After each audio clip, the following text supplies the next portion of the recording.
I'm trying to open the carrier thing. The one just sashayed out, and the other literally blew out. Took off one part she could, and I didn't see her for 2 days. It was normal. She was on top of the door.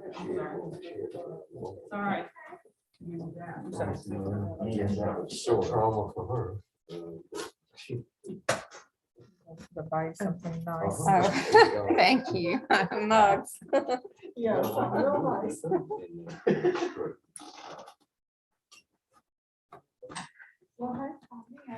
Okay, it is 6:01. When Dr. Martin, you ready? Yes, I'm sorry. You ready? Oh. Have Baker, you ready? I'm ready. Are you ready? I'm ready. You do the countdown? Yes, sir. I can start, or you do the During the countdown? countdown. All right, okay. This meeting is held in accordance with the Freedom of Information Act. The news media has been notified. A copy of the agenda has been made available to the public.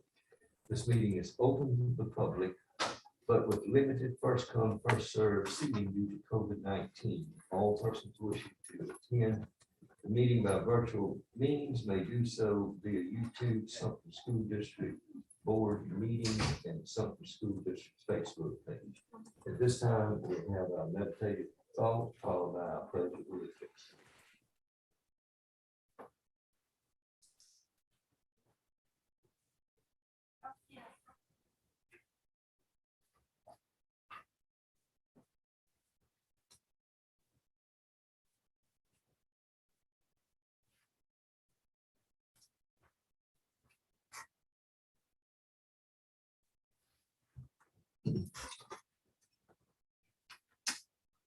Pledge allegiance to the flag of the United States of America and to the republic for which it stands, one nation, under God, indivisible, with liberty and justice for all.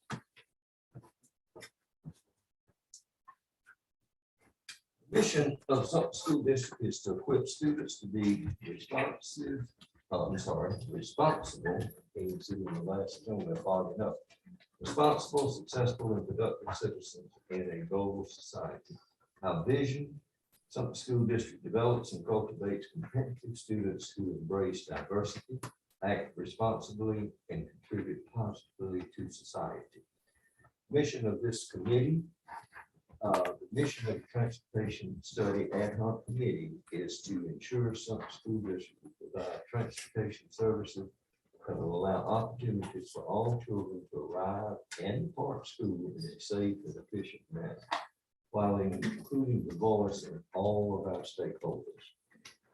Also, our vision is to ensure all students enrolled in Sumter School District will be provided with transportation that is safe and sufficient while supporting staff with growth opportunities to achieve the mission set forth by the Ad Hoc Committee. Our committee members consist of myself, Frank Baker, chairman.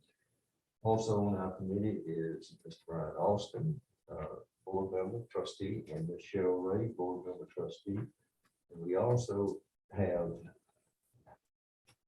Ms. Teresa Sullivan. Thank you, Ms. Sullivan. I apologize. No, I'm sorry. Well, well, all right, it's gonna be a good night. Anyway. Right. I was gonna say I couldn't. I couldn't see with my glasses on. Miss Alicia Case Rodriguez. Oh, yeah, it's gonna be a good evening. And joining us virtually, I believe at this point is Miss Anita Hunter. Yes, sir. Is she the only one? She is, Okay. other than Mr. Cropper and his team. Okay, and Mr. Cropper will be joining us. All right. However, our other subcommittee members are Ms. Beverly Collier, Ms. Denise Jones, Mr. Jason Johnson, Ms. Teresa Sullivan, Ms. Valencia Gray Williams, and of course, Ms. Rodriguez. The staff members present tonight are Dorothy Martin Knox, our superintendent, and Amy Hanson, our administrative manager to the superintendent and the board of trustees. At this time, I will call our meeting order. And I want to thank everyone who's participating tonight. Our audience that may be watching virtually, public citizens, and of course, committee members that are here tonight. Appreciate you being here. This is an important task that has been put upon this committee, and we again solicit input from any and every corner of the constituents and stakeholders that we serve in Sumter County. Our agenda has been presented, and if there are no objections, the agenda will stand approved. Are there any objections? Okay, seeing none, our agenda will stand. Now, we have approval of minutes, and unless there are any corrections to be made, we will accept those as they have been given to us. Okay. Next thing is the realignment committee, the realignment update review of draft options, and this will be given by Mr. Matthew Cropper of Cropper GIS Consulting LLC. And also this tagline there is Sumter Realignment.com. So at this time, we will turn the meeting over to Mr. Cropper. Thank you, Dr. Baker, and other ad hoc committee members. Thank you guys for being here and regrouping with us and going over continuing our work on the realignment. Tonight, what we'd like to cover are talk about some updates that we've made since the last meeting. We also have, as part of that, we've updated the last two options that we shared last meeting at our second ad hoc meeting for realignment. And now we're bringing forth revisions of those, which are called now 1B and 2B. Those maps I see are posted on the walls there at your site at the boardroom. And also these maps have been made available to committee members, and are also, all the materials are available online right now at sumterrealignment.com. And if you go to the October 28th committee meeting page, or the section, scroll down, you see that, click on that, and you can see all the materials that we have prepared for tonight. And then basically want to just talk about some of the things that we've done. We've got a couple different, a new way, or you're going to implement a tool basically to score the options that I want to talk with you about, just to kind of look objectively at how the options are sizing up. And it really helps to committee members and even myself and anybody to really understand how the options are sizing up versus current, and then and basically with a focus on the criteria. And then as always, we want to get input from members of the committee, as well as members of the public, on adjustments that should be made, things that people have concerns about or that they like, that we can build on or make adjustments to if at all possible. I'm just going to keep on going, but I think that if committee members have any questions as I go through here, you can let me know, and I will also pause at certain points to make sure that I'm not going too fast, and that committee has a chance to give us input and ask any questions that we may have. So just another recap, we are here because some of the objectives of why we're doing this realignment study. So just a little background, and I think everyone here knows, but this is also for the viewing public, which we're recording this. Other people may be watching this down the road. And so in 2011, the School District 2, which is the county, and the School District 17, the city, consolidated to become one district. The attendance areas have not been realigned since that consolidation. And so the prior zones, when they were two separate school districts, still exist today. The primary objective is to examine the district's attendance areas at all three levels, with a focus on establishing a feeder system that best meets the needs of all students in this county as best as possible. really, the attendance areas have not been realigned, like I said, and there are inefficiencies that exist across the district in terms of transportation and also building utilization. So things for us to look at. We are doing this through a community-based process. We value open transparency here, and so we share all of our materials publicly and open the door for people to participate, provide input. And we have received comments from the start, and we're still receiving comments from members of the public and also school board members and other people who stakeholders in this process. We're basically tasked to develop options for all three levels that best meet the realignment criteria. We want to address those imbalances in utilization of schools and then the transportation inefficiencies that exist to students and communities. Try to establish zones that enable students to attend schools closer to their home, if possible, while adhering to the other criteria. So there will be times where students may be further from their closest school, but it's all done basically looking holistically at all of the criteria and trying to find a balance that works to best adhere to the overall criteria. This recommendation is expected to come to the school board in March of 2022. So looking at our timeline, we are here on October 28th, our third meeting. We have another meeting in November, mid-November, before we go to the public in December. So we still have time in working through this and trying to develop some options that we feel comfortable sharing with the public in December. So our next meeting after this one is November 18th. And then this is an update. You'll notice that the public information session now has 3 dates for the second and third public information session. So as part of our conversation with the school board earlier this week, there was a discussion about making sure that the public has an opportunity to look at the maps and participate and talk with people around the maps and just to maximize public input and viewability for people to be able to look at this and see what's going on.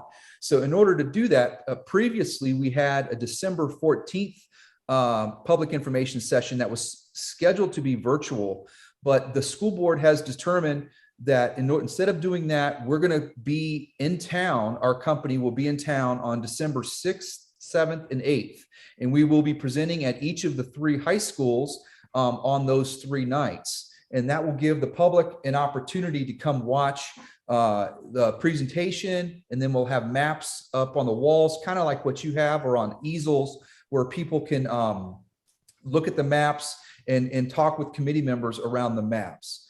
You see also we've expanded the public information session 3 in February, and that is now scheduled for February 22nd, 23rd, and 24th. So that is another 3-night session and expected to be at all 3 high schools. And that is to replace, I believe the prior date was February 17th for a virtual session. So that's not on the calendar anymore. Now we're looking at February 22nd, 23rd, 24th for that third one. But for the purposes of our work as an ad hoc committee, we're working within these committee meetings in preparation for these public info sessions. So we've got tonight and one more before we go to the public in December. You could see we've got 2 more meetings in between that second and third public info session to look at seeing what the public had to say in December and make adjustments to the maps based off of other feedback if it helps us to better adhere to our criteria. You could see lots done in a couple of meetings. And so with this block between December and February, a lot of information can, a lot of new material can be created as we continue to deliberate on a map or a series of maps, ultimately leading to a recommendation in March of next year.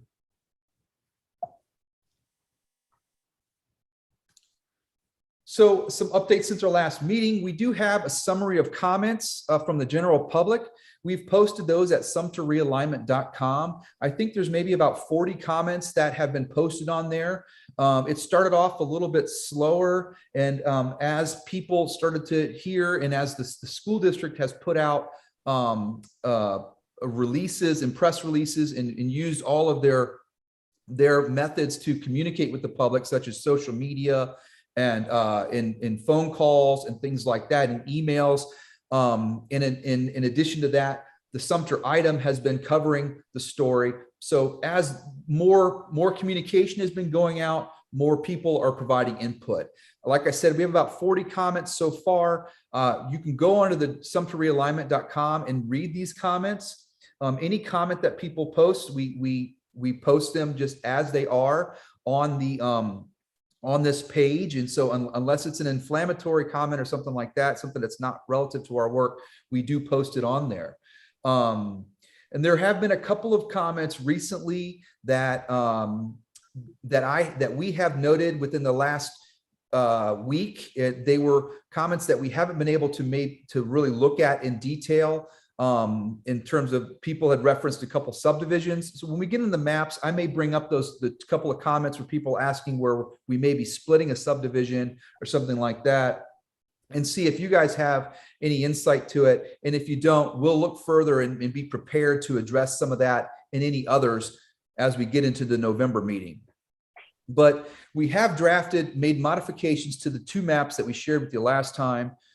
We have options 1B and 2B right now, and all of your statistics have those materials in there.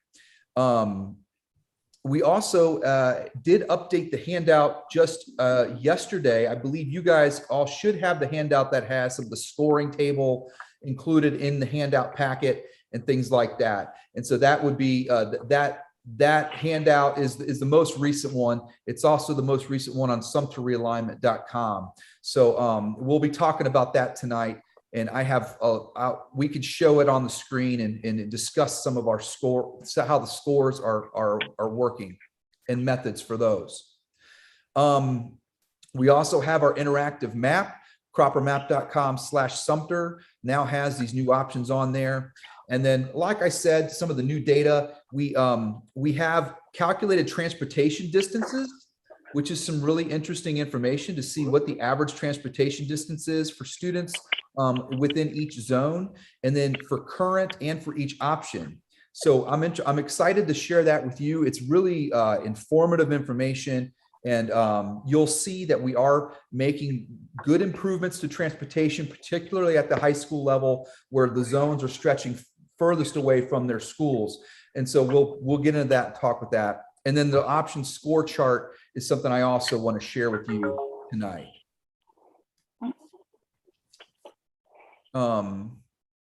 See. Yeah, somebody else came in. Okay.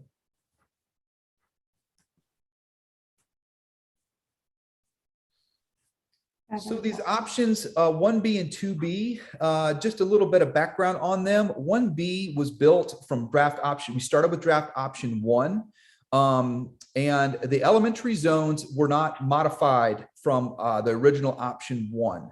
We did make an adjustment to the middle school for Hillcrest to realigned one planning block to Hillcrest to improve transportation in a feeder pattern.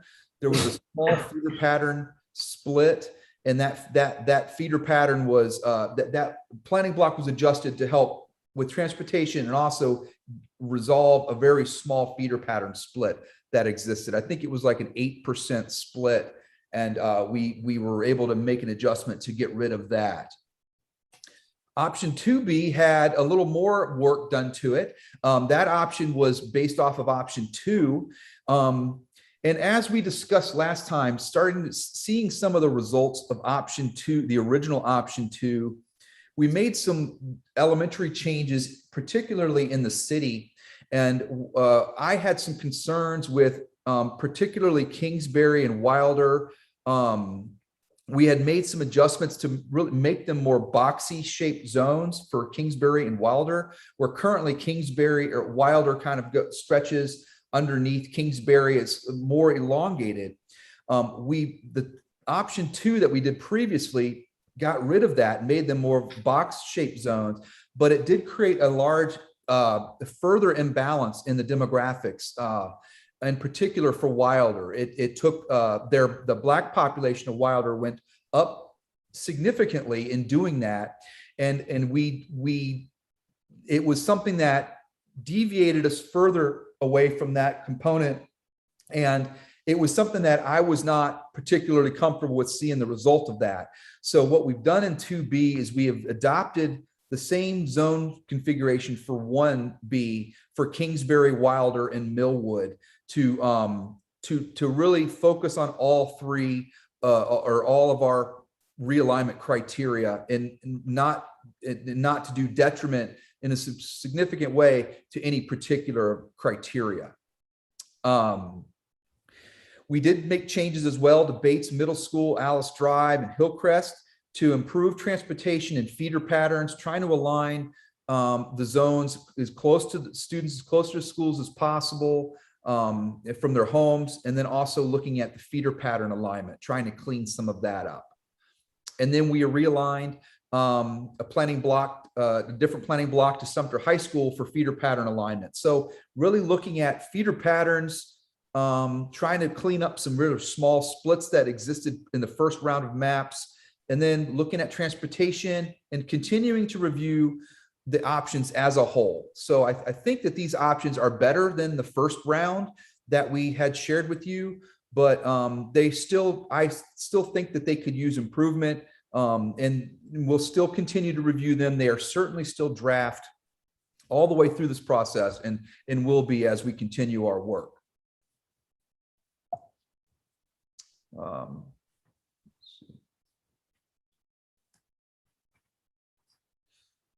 So let's talk about the transportation data. This is in your packet, and it's included in the within each section. The elementary, you'll see a transportation average distance table, and then for middle and high school, you'll also see the average distance in miles. So what we did with the GIS, with the geographic information systems, we can look at every single student. That, remember, we map out all the students in your district, so we know where they all live. And what we've done is we looked at each zone and the elementary students living within each zone for the current in each option, and we calculated the distance for every student to their school based off of where they live inside each zone. And then once we did that, we took an average. What is the average mileage, that distance, average distance in miles of students living in each zone to the school that they would be zoned to? So if you look at the elementary, you could see that elementary hasn't had as much adjustment from what we're looking at as middle and high school. In particular, high school, as you know, high schools, the options or the maps for high schools probably have the greatest amount of impact as we look to align with our objectives and criteria. But looking at elementary, you can see for the current zone configurations, what the average distances in miles for the students living in each zone. And it goes from 1 mile up to around 8 miles in some of your larger, more rural zone geographies. And then if you look at the bottom, this is the figure that we look at, that we like to measure and look at. You can see your elementary zones currently on average students are about on average 3.58 miles from their school. In the options, option 1 and 2B, that goes up a little bit. It goes to 3.62 and 3.63 for elementary. So, you ask yourself, well, we're focused on transportation. Well, why is elementary going up? And it is a small amount. It's by less than a tenth of a mile is the impact in elementary. So I would say that it's a minimal impact. But one of the things that we observed in looking at this is what's really the one school that's bringing that up more than others is Rafting Creek. If you look at Rafting Creek, you see Rafting Creek right now is on average 4.28 miles students from the school. And in these options, that goes up to 6.1 in 1B and 5.58 in 2B. And this was done because Rafting Creek, as I had said previously, their enrollment was under 200. So what I was, in addition to looking at transportation, we're also trying to make sure that there's a healthy enrollment, a healthy number of students in each school. And so we added students to Rafting Creek to bring up their utilization.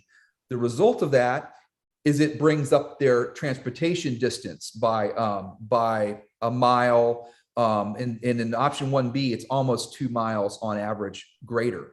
So that's something that want to have a discussion with you.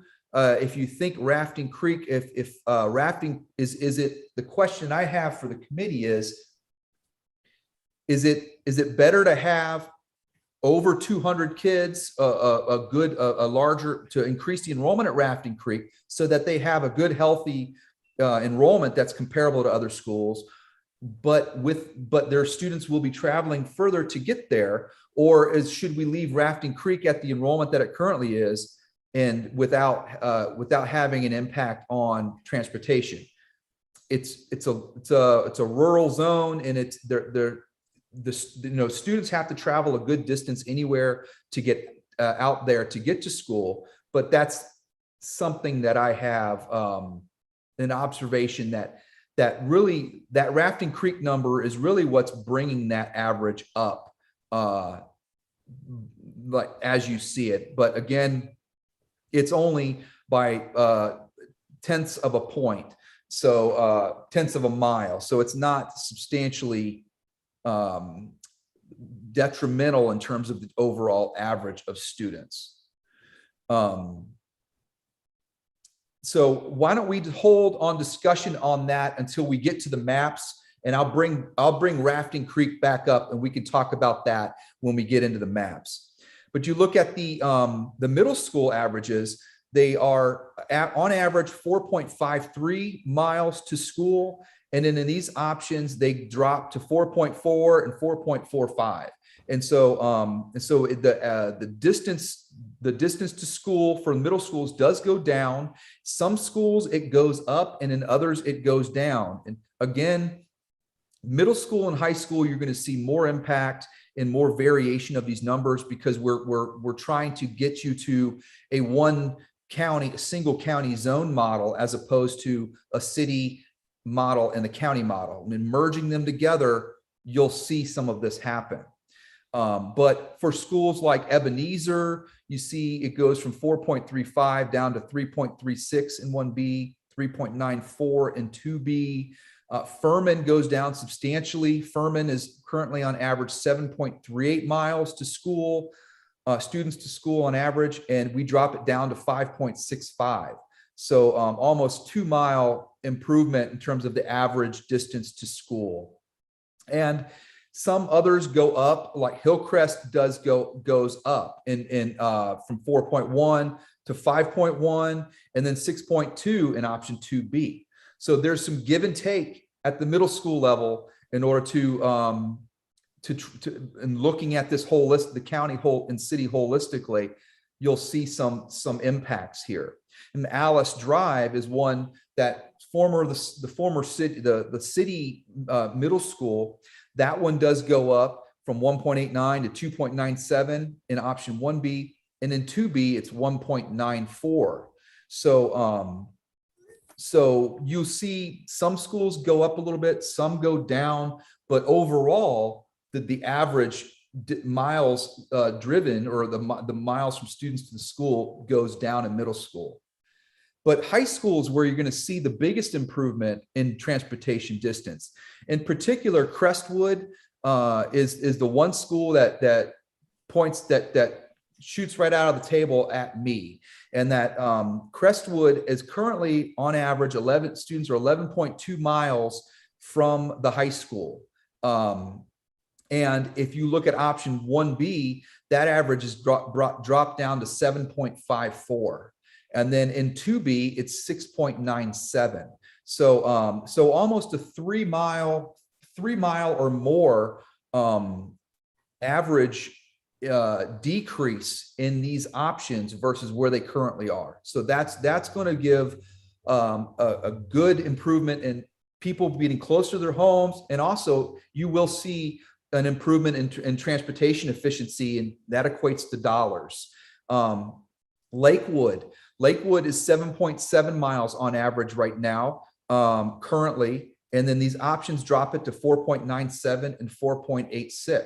So, because as you recall, Crestwood and Lakewood right now wrap around Sumter. And so in developing those more pie-shaped configurations for the zones, we're getting rid of some of that wraparound, and then students closer to their home, they could travel along a road right into the school that's closest to them. So we have these improvements in average mileage for Crestwood and Lakewood.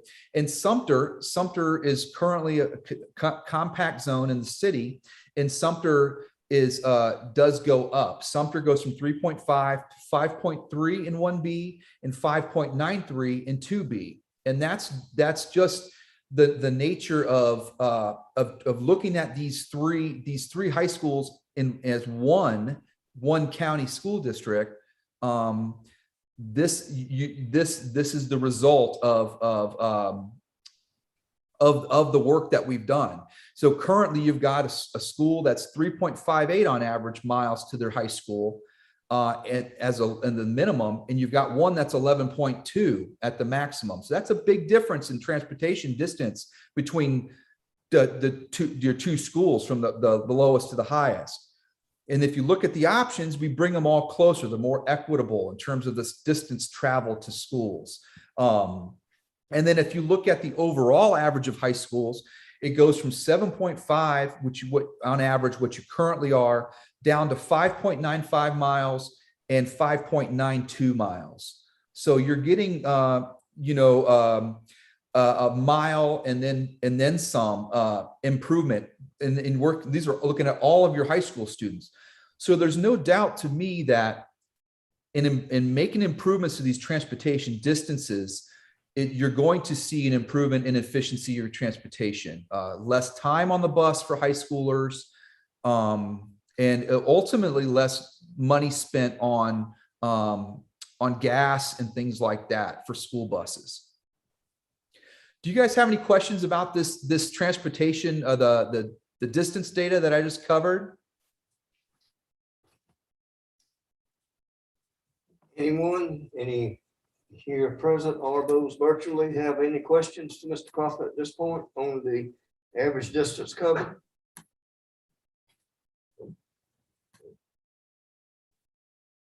Anybody respond virtually? No, sir. Looks like nobody has any questions at this point on that, Mr. Crawford. Okay. I want to see if Ray Williams has also joined. So to me, I think this demonstrates that we are moving in the right direction. I know that one of the board members had a concern about not focusing on transportation as part of this work, but you could see that this data does demonstrate that transportation is a focus, although, there are some gives and takes as we take this, get to a holistic countywide model here. So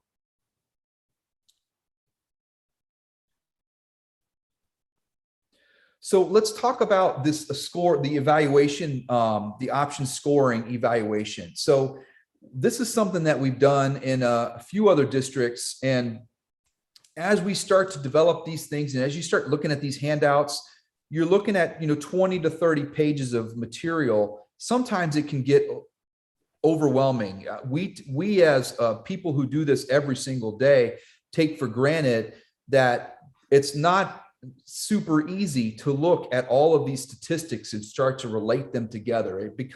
It's quite a challenge. Then you're looking at elementary statistics and middle and high school, trying to relate them all together. So what we've done in other districts is we've actually developed a scoring mechanism to score the options to see how they're sizing up and how they're scoring. So what we've done is we've scored both the current options and the current zones and each option based off of these factors. We looked at student impact. We looked at utilization. We looked at average student transportation distance. We looked at demographics, and then we looked at feeder patterns. And we gave a score for for the current zones in each option based off of these different components. And we have, there's some methodology that's explained in the handout that goes over the scoring methodology and how we do them, how we score them. And this is a reference key for you to see and look at it. So the way that we've built this is that the highest score, the higher the score, the better it's performing. And so when we look at student impacts, the one that impacts the least gets the greatest score. So they get 3. So what we've done is we've given the current zones a score of 3, because if you do nothing, you're not going to impact any students in this. So they'll get a score of 3. But then the one that impacts the second least will get a score of 2. And then the one that impacts the most students gets a score of 1. And then we've done that for elementary, middle, and high school separately. Then looking at utilization, we've built it so that comparing it to the average, to the countywide average. So if a school, we look at every single school and their utilization, compare it to the average. And then, so if you look at if a school in any particular option is within 0 to 5% of the county average, that's pretty good. We give them a score of 3. If a school's utilization is within 6 to 10% of the county average for like elementary, middle, or high school, they'll get a 2. If it's 11 to 20% from the county average, they get a 1. And then anything that's over 20% difference, higher or lower from the county average, they will get 0 points. So that kind of lets us see the higher scores for an option or for the current will show us where all of the schools are relatively closer to the average. And as we looked at transportation distance, the data that I just showed you, what we've done is we've basically looked at the current, in each option, what is that average student transportation distance? And we rank them based off of mileage. So the one that ranks first, the one that's the lowest transportation miles, they'll get 3 points. And the one that's the highest mileage will get 1 point. So we rank them 1, 2, 3, and then we'll give the first one 3 points. Again, with the mechanism of the greater the points, the better it's performing. And from demographics, we looked at anything that's within 0 to 5% from the average. The same thing with the utilization. 3 points from 0 to 5, 6 to 10 from the average, we gave it 2 points. 11 to 15, we gave it 1 point. And then anything that's greater than 15% in demographics from the average, they get 0 points. And then looking at feeder patterns, we basically looked at anything with greater than a 49% feeder pattern continuity, they'll get 3 points. Because if you have to have a split, it's better to have it be that like a 50-50 split. If you get to 20, if it's a split that's 25 to 49%, they'll get 2 points. Anything under 25%, we only gave it 1 point. And that shows us where there may be inefficient splits and things like that. We've also accounted for the feeders for the schools that feed 100% into a school. We gave that 6 points because you currently have all of your middle schools feed the high schools 100%. So, we wanted to make sure that it was that we've scored this correctly to be able to accurately show you what the impact may be and give you some perspectives and looking at this.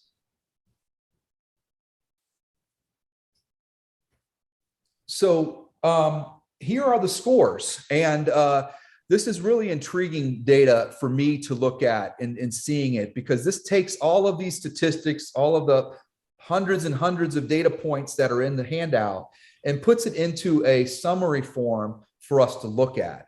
So if you look at, for example, utilization score for elementary, the current zones for elementary scored 31. And in option 1B and 2B, it scored 34 and 37. So it's performing better.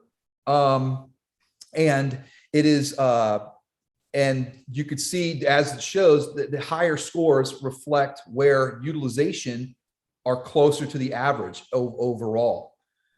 Average student transportation distance, the current zones scored a 3, which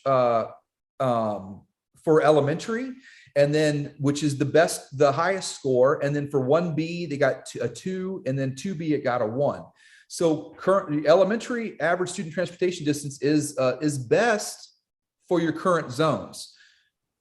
And that really has to do with that Rafting Creek example, and mostly that I was talking about. So we could see if that's something that is a concern of the committee, we can look at making an adjustment to try to see if we can't bring some of the options to show at least the same, if not an improvement in transportation distance overall. But look at demographic diversity. The current zones have a score of 112, and in each option it's 124 and 125. So that's a better score than scoring better than the current. Elementary to middle school feeders, it's looking at the current from option 1B, the elementary to middle feeders are scoring better currently than option 1B by 2 points. And then for 2B, it scores the same. So if you look at them, if we sum up all of these scores and look at the total rank score for elementary, you see that the total score for the current zones is 217. And then for each option, it's 228 and 232. So overall, the scores are getting better. And as we're looking at all factors, you could see that there is an improvement. And 2B is scoring better than 1B from the elementary's perspective. Do you guys have any questions about these? Matt McLeod has also joined. Any questions? Virtual folks or in person? All right, no. Okay, I'm gonna go through the middle schools because I wanted to talk about the middle schools and high schools too. You see with the impacts, we've given the current zones a score of 3. Like I said, they're not impacting any kids, and so we gave them the highest score just to be able to look at these all together. From a middle school perspective, option 1B impacts fewer students impacts more students than 2B. And so 2B gets a 2 score for impacts. But look at utilization. Utilization currently is a 7, which shows that your schools, middle schools largely are operating outside of what the average may be. And then in the particular options, they're scoring 11 and 16. So your utilizations of your schools are more equitable, and you're running closer to the average, which is what you'd like to do as you work through this. Transportation distance is another key one to look at, in that the current zone scored the worst in transportation distance, and 1B scored the best and so we gave that a 3. Demographics, again, the current zones score the poorest from demographics, and the option goes to 63 for 1B and 61 for 2B. So demographic scoring is showing more of a draw closer to the average of the county. Feeder patterns is one that I really wanted to cover because this is where we really take a hit with feeder patterns as we do this effort. Your middle school to high school feeder patterns are, from our perspective, perfect because they're all 100%. So in an ideal world, you would like to be 100%. But in our effort and work looking at your county holistically, city and county as one, we had to make adjustments to really look at the county as a whole. And so it becomes a little more of a challenge. So the feeder score does perform worse than the current, in that the 2B scores a 33 and 1B scores a 29. So really what this means is that there are splits now feeder pattern splits from middle to high school. And although they are balanced, but they may not be perfect. So the feeders has been one of the more challenging things to really look at, trying to maximize that feeder in this. But so if you look at the total option score for current, it scores a 108. 1B scores a 107. So it actually, the current is scoring, middle schools is scoring better than option 1B overall, but it's by 1 point.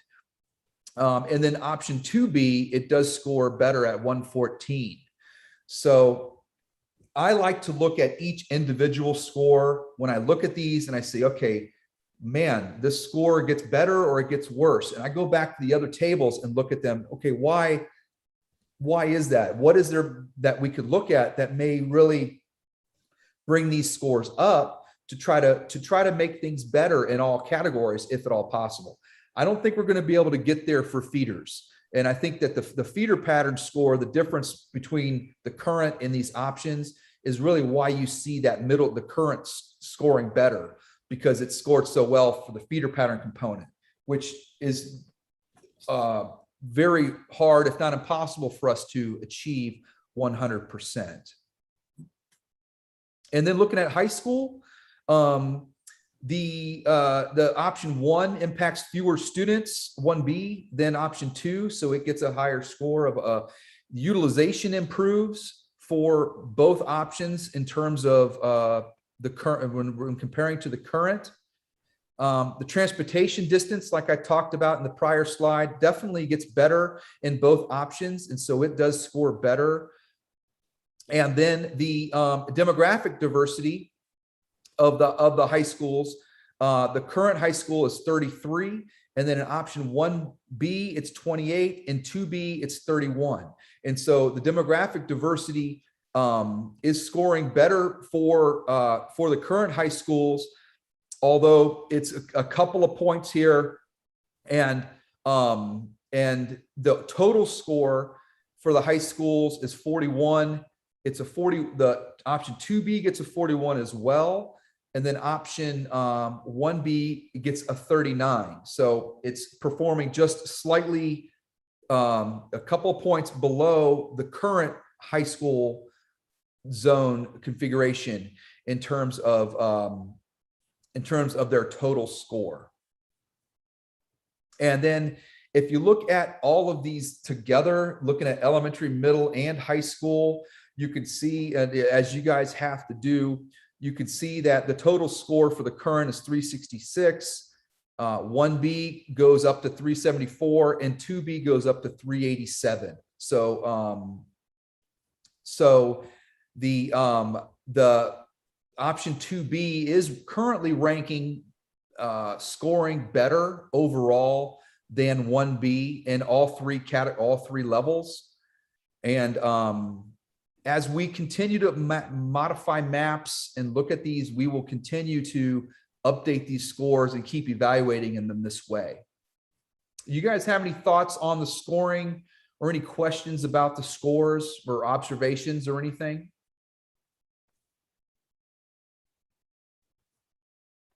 Anything? Anybody channeling the virtually? No one. No, sir. Okay.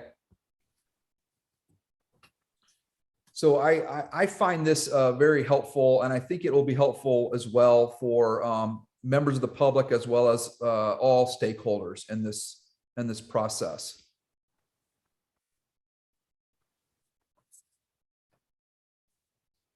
But I'll always say, like we always do, remember these are draft. I know people get emotional when they see a zone, their home being moved potentially. And so, you know, we always tell people, remember everything is draft. It's inevitable that someone's going to have to move in looking at what our tasks that we are faced with here. And that it's inevitable that people will be impacted, but there's still going to be draft all the way until the board approves a plan. And right now we're really focused on developing maps that we can share with the public in December. Again, just to recap, all the information, look at the tables, look at the maps, kind of start to put things together. I think you guys are doing a good job of doing that as you work through it. Always understand how these options are supporting the realignment criteria and objectives. And that's really what we are doing in looking at them. And then always think about what ways can we improve alignment with the criteria and the objectives.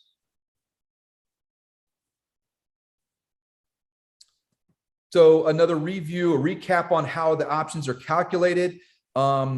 We are looking at live-in counts when we're doing these options. There's a large number of students that are attending schools from out of their zone right now, and it's created an imbalance in utilization along with transportation inefficiency. And so this effort is looking at assigning students back to their home schools, looking at the demographics and the number of students and the distances of students living in the zones, and trying to make sure that they're equitable as possible from school to school. And that's really what our focus is looking at the live-in population. It's assumed that and as far as our work goes, if you live in a zone, that's the school that you would be zoned to. But there are always exceptions to that, such as special programs or any type of special condition transfer in the district. And I explained this to a board member earlier on Monday, in that it's best practice to try to build zones based off students that live inside the area. And then on top of that, you can layer on transfers and things like that. And you can monitor and manage them appropriately so that you don't adversely affect a school by allowing too many transfers, but you have a good foundation within each zone that serves the school.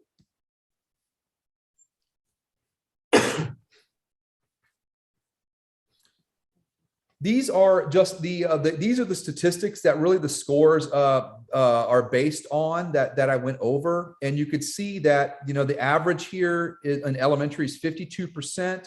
And currently you've got some schools that are looking at Rafting Creek here at 117 enrolled, 18% utilization. That goes up to 300 students. I mean, that school can house 650 kids.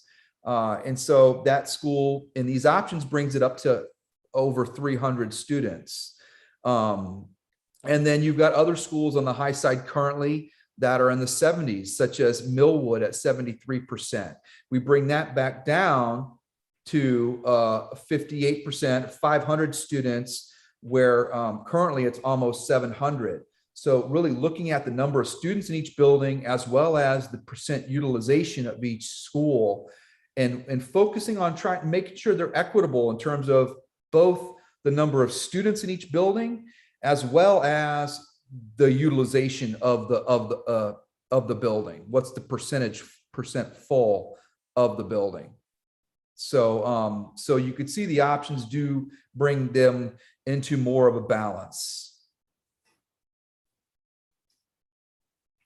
And looking at middle and high as well, you've got some schools that are in the low 30s and some that are in the low to mid 70s currently. Furman's at 75% utilization right now, where you have Hillcrest at 32%. And so you've got a big range. And then you've got Hillcrest with 374 students enrolled, and then Furman has 848 enrolled. And both of them have a relatively the same capacity. So looking at this, one of our parts is basically trying to get them to be more equitable in size so that students have similar experience in school, regardless of where they go in the county. And you could see that we have brought them closer into balance.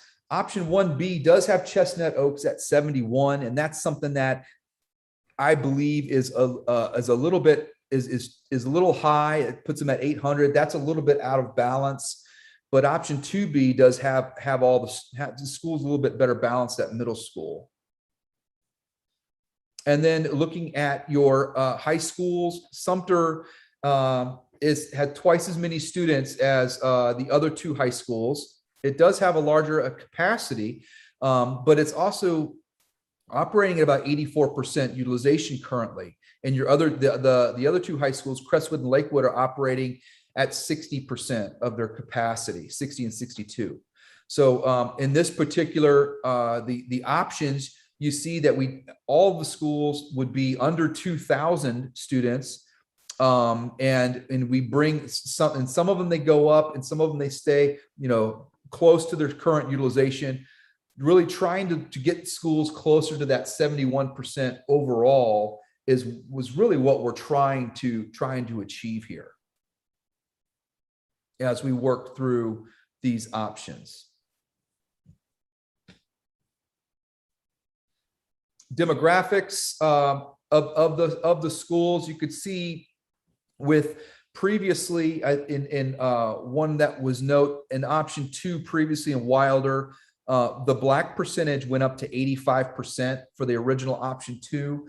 And when looking at 2B, the Wilder stays at 73%, and the district average is 64%. So trying to keep things closest to the average and make sure that things are demographically diverse as possible and as comparable to the county average as best as we can. Even though there are some imbalances from school to school, looking at trying to make them as equitable as possible from school to school, knowing that there are areas where you can't do much just because the population in a particular area is predominantly one race or another, and so it's you have to balance this with all the other things, the utilization, the transportation, and everything else.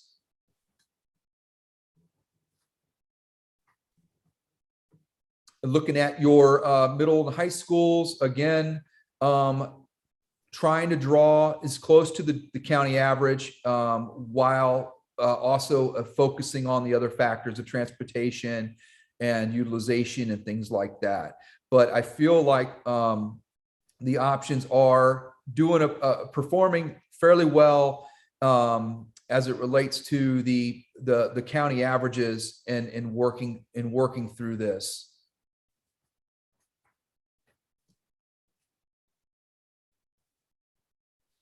Impacts, here they are. You could see with the options that impact more or less students. And we're still looking at 2,000 students in high school 1B and 2,119 in 2B.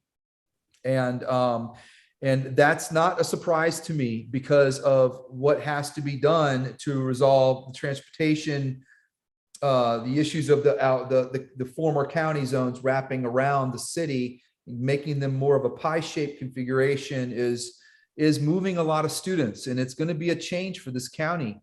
But it's something that needs to happen, and in the long run, it will.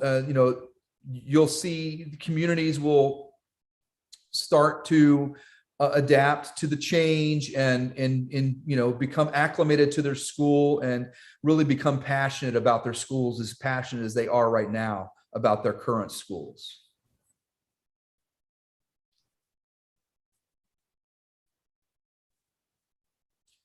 Feeder patterns. These are all in your handouts. If these feeder patterns were, the previous one had some that were, and I think 11% or maybe a smaller than that. So we're trying to get these numbers into, if not 100%, trying to get them to 50-50 or close as possible. And you can see we're doing really well.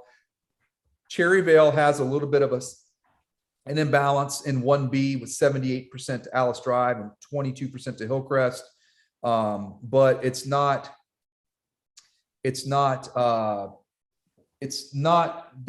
too much. I would say that's not prohibitive from our experience. 78-22% is not necessarily perfect, but it's not, it could still be, it's acceptable.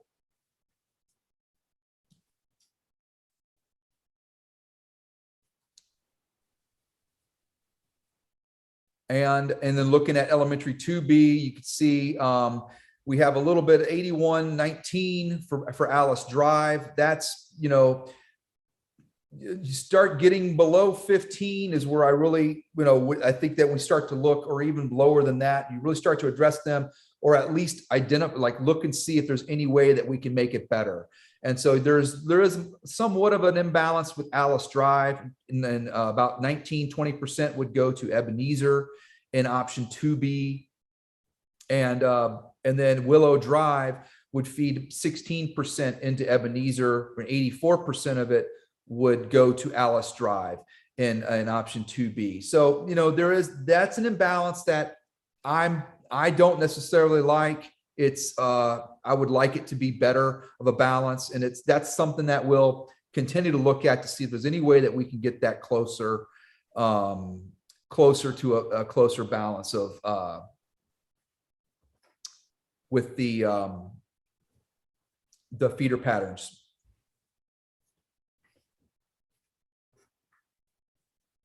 So we have the same things for middle and high school in the handout. Let's see. So are there any questions that you guys have as of now? I know we have a comment online, and I will read that here. Does anybody else in the well, I'll go ahead and read this comment, and then we can see if anybody else has any comments. So this is, I have concerns with the alignment process. I understand the data and scoring. However, it's unfortunate to have more than 2,000 students for 1.5 mile advantage for transportation. I never thought the goals that were outlined to the committee did not include making Sumter High School more accessible to rural student at the expense of the entire Sumter School District. You pointed out that none of the schools should reach 80% or higher. You would certainly want 100% of middle school students feed into the respective high school. Is it impossible to address the areas that are problematic to minimize impact upon families? So, this was a question that was also raised by a board member on Monday in terms of was asking, is there a way to look at possibly a minimal impact option? Is there one that moves fewer students? Is it possible to do that? And it's a challenge to do this job the way that we're tasked to do it without moving as many high school students as what we're looking at, because you've got the city and you've got Sumter High School in the middle of the city. And so all of those students are close proximity to that school. And then the outer schools are wrapping around. And in order to get students closer to their homes as a whole, you're seeing that Sumter High School, the city area, is being impacted the greatest in particular for middle and high school, because it used to be one zone concentrically around the school. And now it's like Sumter is pulling in from some of the outstretches of some of the areas to resolve some of those distances. And so 100% feed is very hard. I'm not sure. I will note, I have it noted, and I will look and see if there is something we can do, what a minimal impact option would look like. And looking at that and seeing, is there something, what could we create with the focus on moving the fewest number of students as possible? We do that inevitably in our work, but we also focus on some of the other criteria. Do you guys have any comments about the comment from Ms. Gray Williams? Mr. Austin, Mr. Cropper has a question or comment. I was just gonna say, I think that the focus and the criteria that we approved as a board, I think the focus is creating a more equitable school district. And I think that's what the criteria sets the option up as, to make it a more equitable school district where resources inevitably will be shared equally across the district as well. You see the travel time is improved as well, and that's a big issue. I mean, considering that we're in the middle of a nationwide bus driver shortage, any improvements to transportation would be greatly felt in the district and helpful to families as well.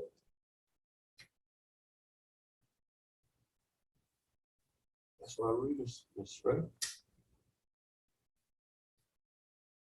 I agree with what was said. The original goals that we set was to not necessarily make it easier per se on one or the other, but it was to spread it out equally, as you said. That was our original intent here, as well as to kind of look at what hadn't been done from the very beginning.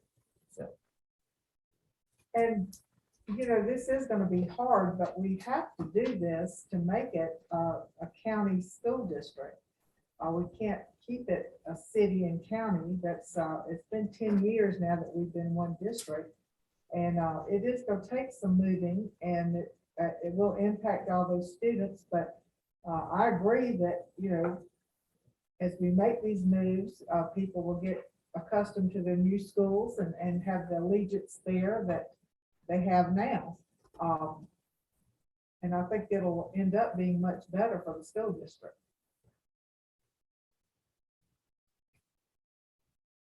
Did anybody online? We only had, the one that I read was the only comment that we've received so far from the viewer, from the committee of members online.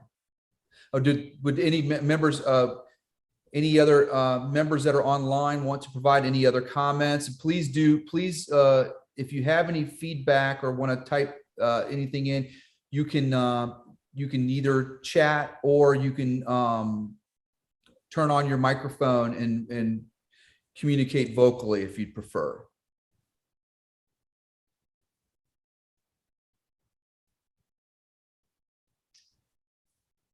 Okay, well, I'm going to keep moving on. It is noted that that the numbers of students impacted is definitely not sitting well with some committee members as we continue to work through this. Ms. Collier, did you have a comment? No comment. Okay.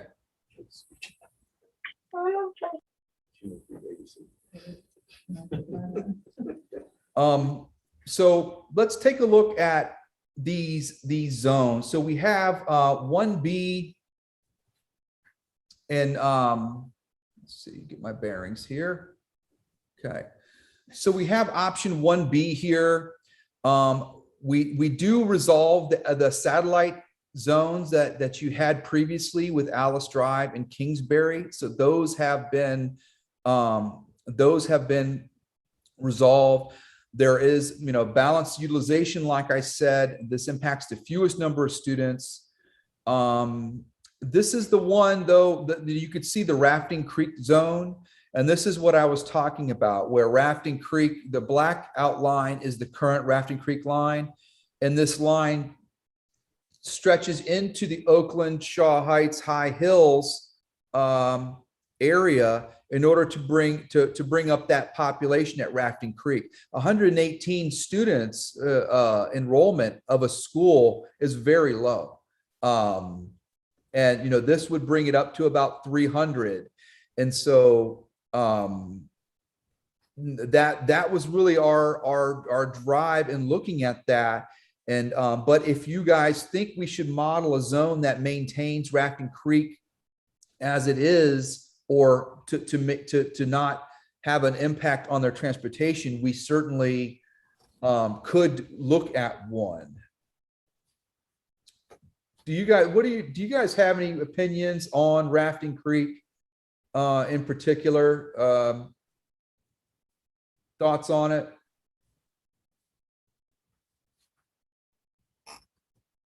Well,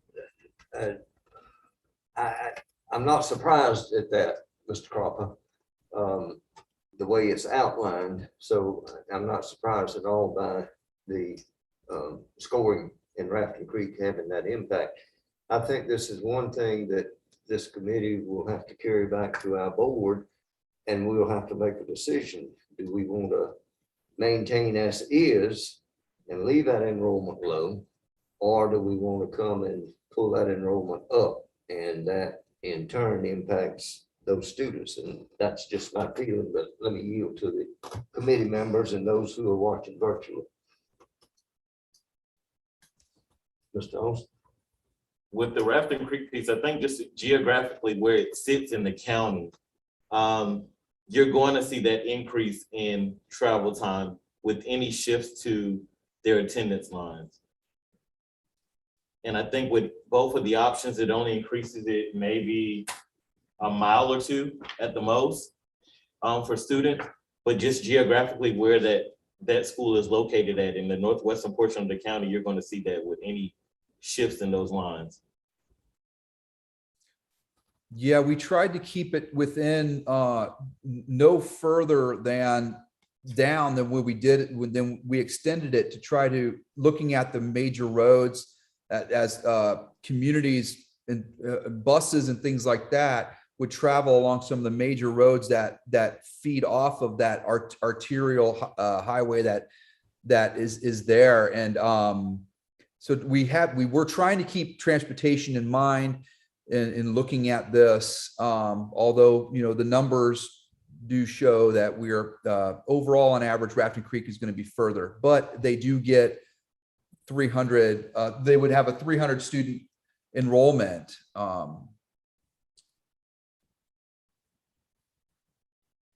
Another thing you'll notice that is on both maps is the Croswell Drive extends up in the area of R.E. Davis that comes around and wraps around by Lamira and Croswell Drive.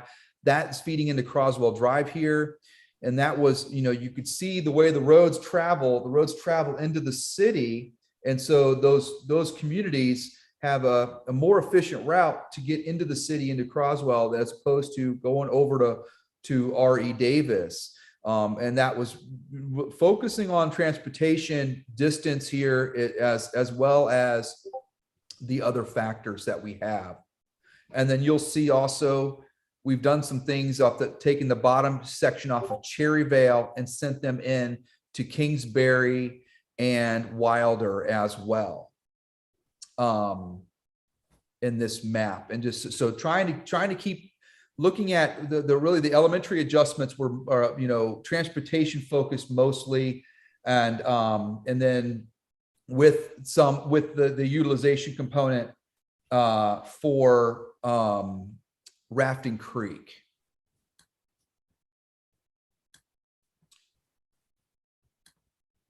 In option 2B, like if I toggle them back and forth, you could see Rafting Creek does get larger, drawing closer to Oakland, Shaw, and High Hills. You could see the zone gets bigger in 2B. And so, and again, we're trying to just only draw communities that are closer to the major roads that could easily get to Rafting Creek. But that's you'll see 2B does extend further into Oakland, Shaw, Heights, High Hills area. And another thing to observe with 2B is that the Cherryvale zone draws some students in from into Alice Drive with looking at utilization here. But in 1B, Cherryvale and the north area around between Cherryvale and Alice Drive stays in Cherryvale as it is now. And in 2B, Alice Drive extends closer to Cherryvale into this zone.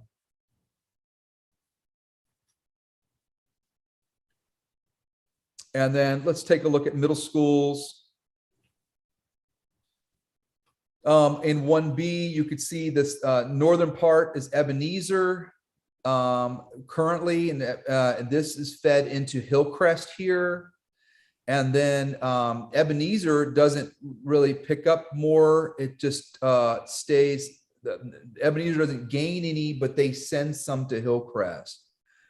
Furman had a lot of adjustments here that you could see. Furman wrapped around the city like I was talking about. So the northern part of Furman will feed into Hillcrest and out into the when you get out into the county areas. And then, but right outside of the city, some of this feeds into Alice Drive, areas that are closer to the city. And then those southern areas we moved out of Cherryvale into Kingsbury and Wilder, those would feed into Bates. And then Chestnut Oaks, this area that we moved to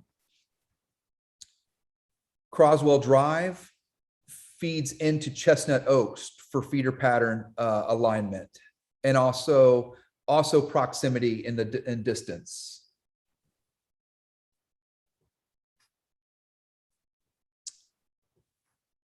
And then looking at option 2B, I'll toggle them back and forth. 2B, you could see the Ebenezer zone doesn't send as many to Hillcrest as option 1B. But then Ebenezer in 2B, they pick up some of the areas in the south here around the city and feed this into Ebenezer.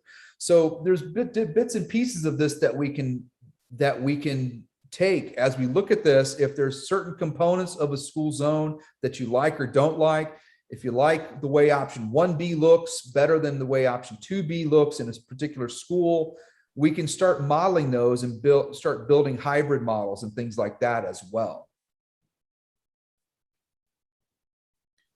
And you could see Alice Drive in 1B, Alice Drive, the eastern section of Alice Drive feeds into Chestnut Oaks.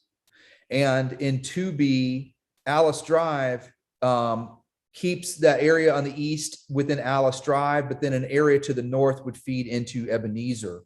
And let's see, go to my interactive map.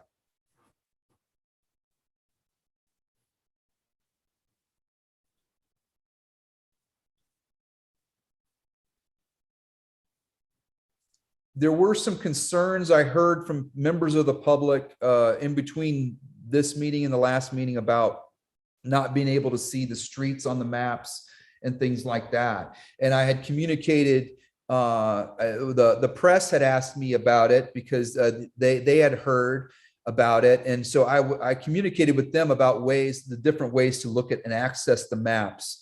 And this interactive map does really give you a lot of detail when you start to come in further and see how the maps are shaped. But you could see, and currently the middle zone is like this. And then in 1B, the area around Sumter Mall that is currently in Alice Drive, over to Alice Drive would feed into Croswell Drive in 1B.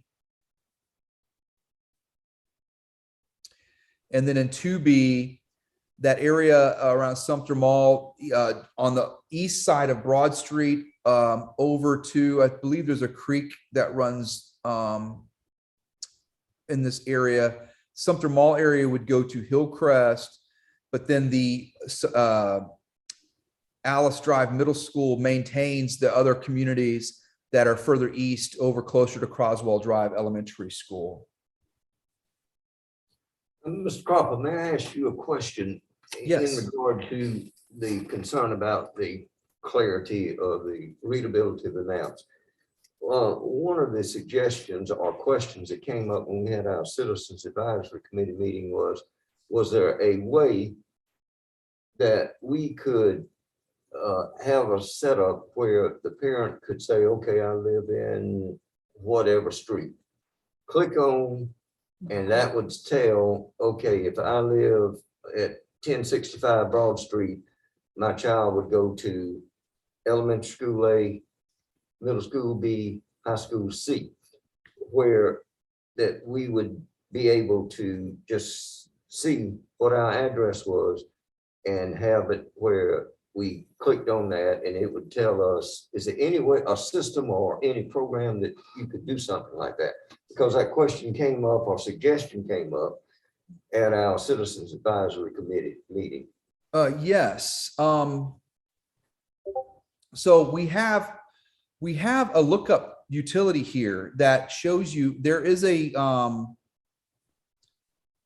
address bar. Let me close it out again so we could start over here to see it, where you would see it. When you see the map, there is a little, it looks like a spyglass, and that's where you can type and enter an address. So right now, if you typed in an address, you type in your address and then hit enter, it's going to go down and tell you where your school is zoned for. And so this shows you your current elementary, middle, and high school zone configuration. Now, what we will do, especially as we get closer to the public information session, and I think it's time now we can go ahead and do this. And we will have it so where if you type an address in, it'll tell you where your current zone in school is and then where you will be for each option. And if you type in your address here, it's good to try to enter as much detail, the cities and zip, city, state, and zip. But I think you could probably get away with just the name of the road in some cases, just to get it to show up. Let's see if it just works if you just type in the street name. So if you just type in the street name for this one, it works for you, and it zooms into the area. It puts a flag on the property the address that you just entered, and then you can zoom out and kind of see where that is, and then it tells you what zones you go. Right now, it's just showing the current zones. We will we'll expand this utility to show where they would be in each option as well, and then we'll give them a red or green notification. It'll say green if this address is not impacted by any realignment, and it'll show in red, it'll say this address is impacted by realignment. And that'll further help people understand by typing in their address there. That's great. Any comments from our board on committee on that? That was what they asked for. That's be a big asset and very, very helpful. So the next go round, you will have that set up. Yes, we will have that for the November committee meeting, and we'll actually build this. We'll go ahead and build it within the next couple of weeks to start doing this. So the community, as they continue to look at this, it'll start showing the notifications. Right now, they could zoom in on their address and see where they are. And I would just recommend that you turn off. You could see the flag still shows up there. And I just zoomed into the district office, but then you could start to see, okay, how does it affect it and turn on and off the different layers, elementary, middle school, and then look at middle schools. And then how does it look with middle options? You could toggle them off, and you could basically see your flag and how it changes, how the color, the background color changes behind the flag would indicate if the current zone color changes when you toggle on the options, that's indicative of a change. But we will build the functionality to notify if they are or not impacted and where they would be in any particular option. Very good.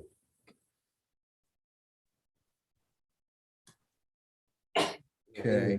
One chat there. Is that the old one or is that a new one? That is the old one. That's the old, okay. Anybody saying anything virtually, Mr. Cropper? Let me see. No, we don't have any more comments from the virtual attendees.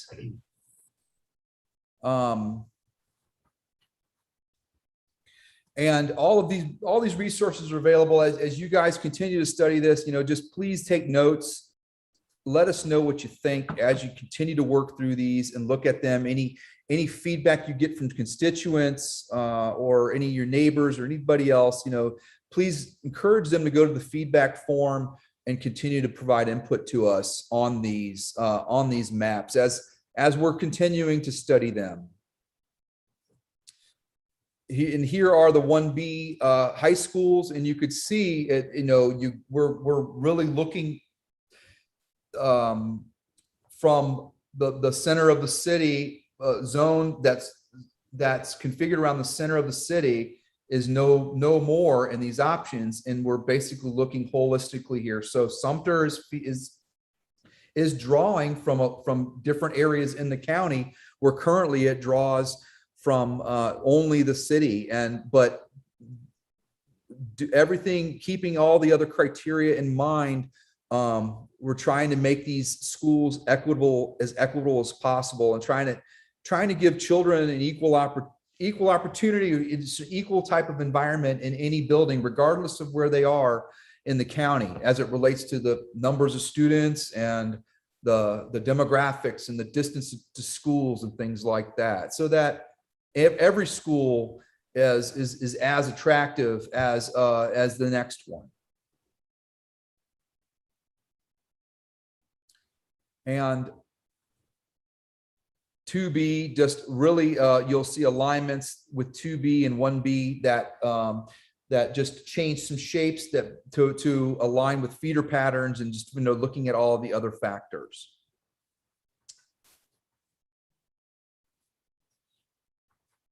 So is there anything that I need to cover, any questions people have about clarifications on the maps?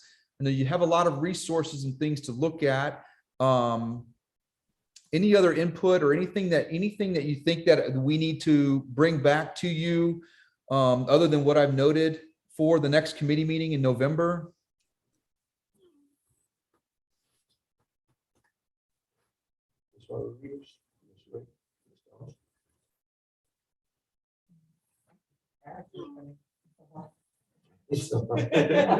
I agree.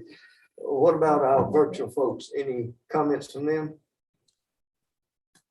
No, sir. All right, and I just want to yield to our superintendent for a second, because she's kind of sitting over here and we're not getting, is there anything that you picked up on or want to share, Dr. Martin Knox, or suggestions that you may have? No, I just wanted to talk about something that we discussed as an ad hoc committee when it pertains to children in the movement.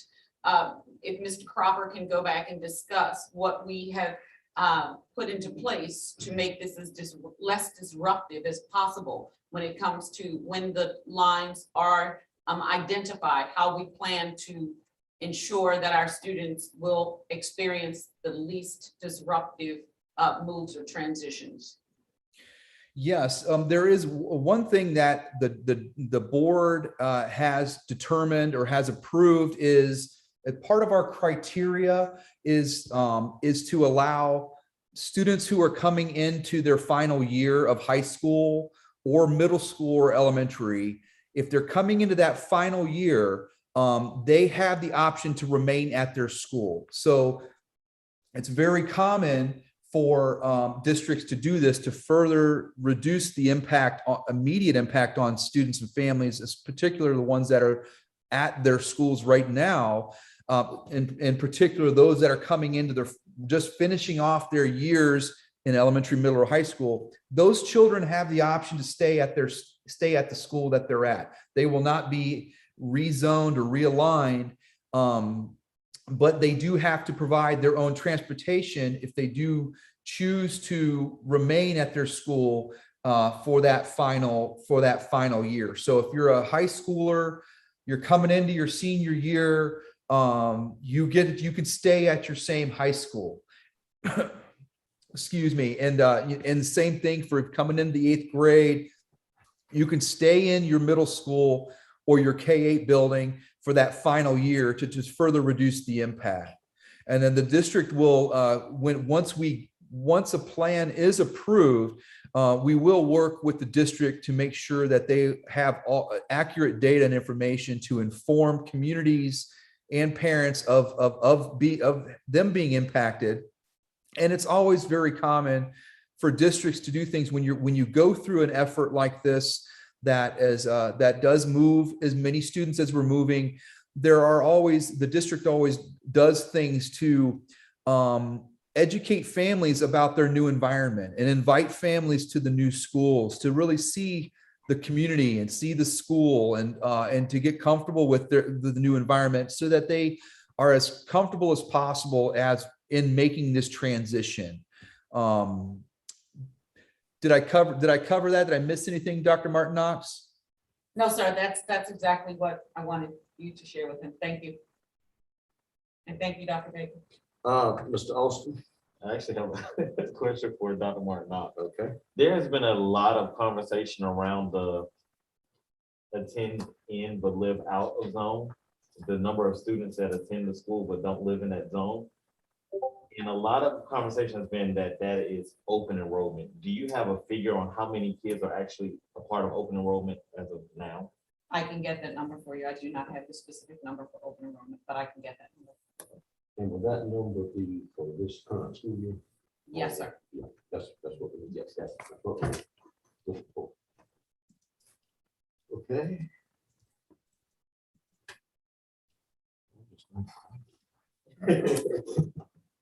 It's not an easy process. And I know that there was some couple of other comments. It's a 7:30. I know that we're getting close, but there was a couple other things that we're going to research on and see if it's a valid concern. But there was a couple people, one comment provided from people online that we've received over the last week was the Marlboro and Pepperidge subdivisions are split between Sumter and Lakewood. And they suggest to possibly use the river, and both of those should be in Sumter, Bates, and Kingsbury was what the comment said. So do you guys know people who are from here? Do you guys know that area? Yes, but they said they referenced to the river. Well, let me see. I think we have a zoom to subdivision feature. Let me see if I can look at Marlboro. Over that Yeah, direction. but- Marlboro's on one side of Kingsbury and Pepperidge is on the other side. Marlboro Estates. Here's Marlboro Estates right here. The zoom to subdivision. This helps me from Ohio. I can really key in on what we're talking about here. So here's Marlboro Estates. And then let's just look at the elementary options. So it's Kingsbury. That stays Kingsbury. In middle school, it's Bates. Stays Bates. And then high school. Okay. So I think this is the concern, is that this line travels down down the middle of the railroad here that in town that crosses over Lewis Road and Kingsbury Drive, right near Kingsbury Elementary. We drew that line along the railroad. So this community it would feed into Lakewood instead of Kingsbury. That's the area of concern. And then let's look at Pepperidge Farms. Not Pepperidge Farms, just Pepperidge. Every farm, you're gonna make us hungry.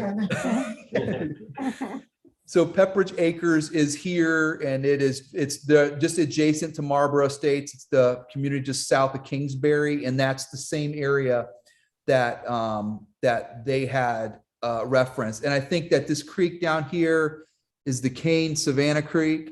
Yeah, Kingston Creek. That is the one. That's the one that they were saying should be the dividing line, because that's a more ideal break for this community, for Sumter versus Lakewood. What'd you say? That's the way And then there was one other one to bring up. So this is one that we're going to research and look and see, look at this to see what it may or may not do. And then the other one is called the Village.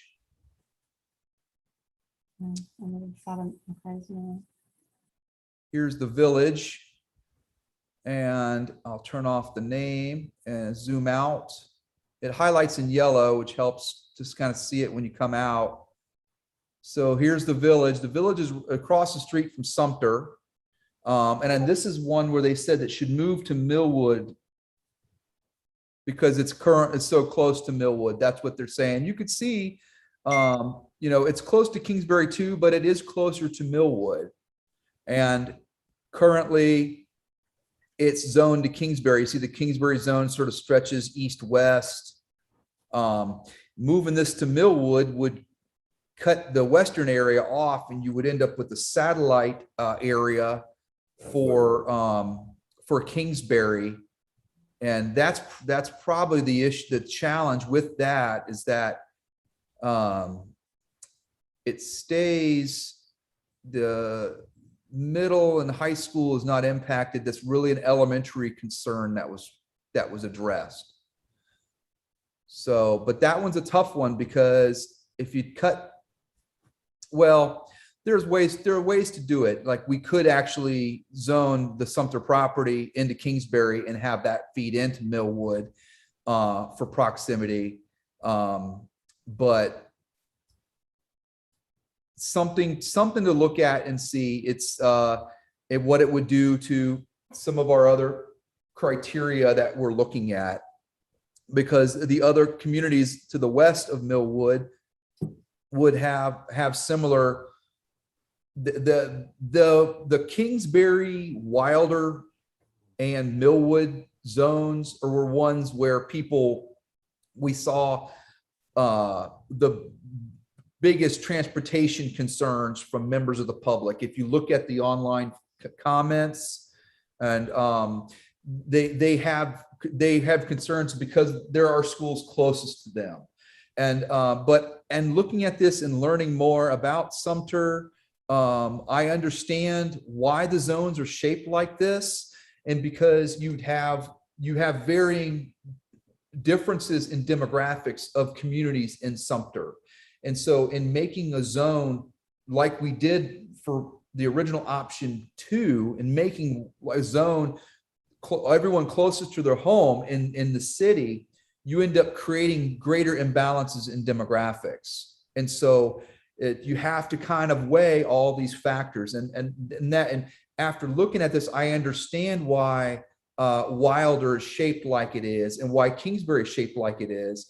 And in that, although there may be a school closer to some of these communities than their closest one, we're working to develop feeders for these schools and zones for these schools that are equitable, and that don't have these big imbalances on different demographics and utilization and those things. And so there's give and take in trying to have a balance of all different criteria as we work through this. And I appreciate that and understand that, but I know if we go back and begin to do some of those things, we're going to be right back where we are with some satellite areas. And that's one of the things we definitely want to eliminate. Yeah. We will look further into this, and any other comments, to dive into them and see if there's anything that could be done to better align with the overall criteria. And so we will investigate and look at every single comment that's asked to see if it's viable.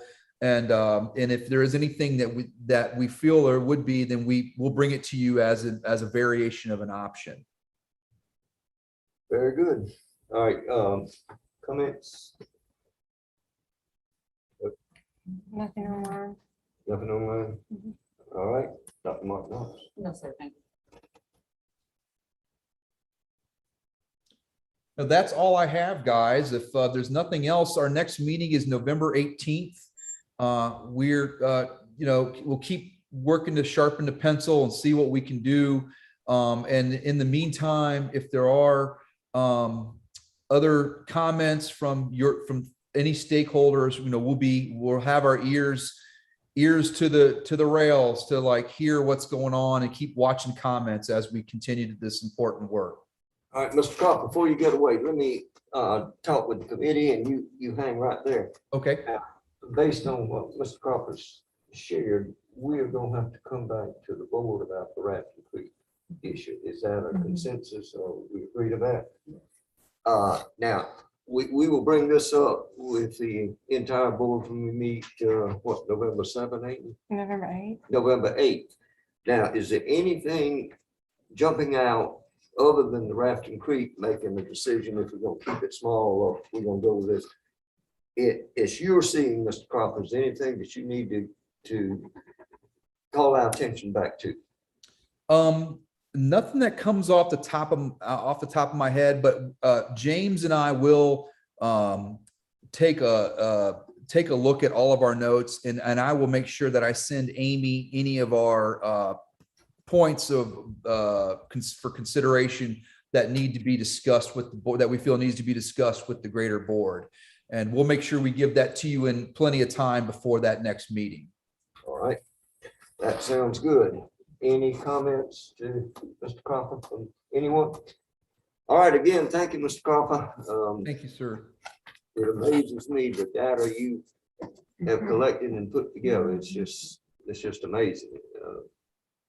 Thank you. It's we value the opportunity to work with you guys, and just looking forward to continuing and getting this done properly. So thank you for your time this evening. Yes, sir. Thank you. All right. I guess that brings us down to Steps moving forward. Yes, sir. thing, and what else, Amy? That was it. That was it.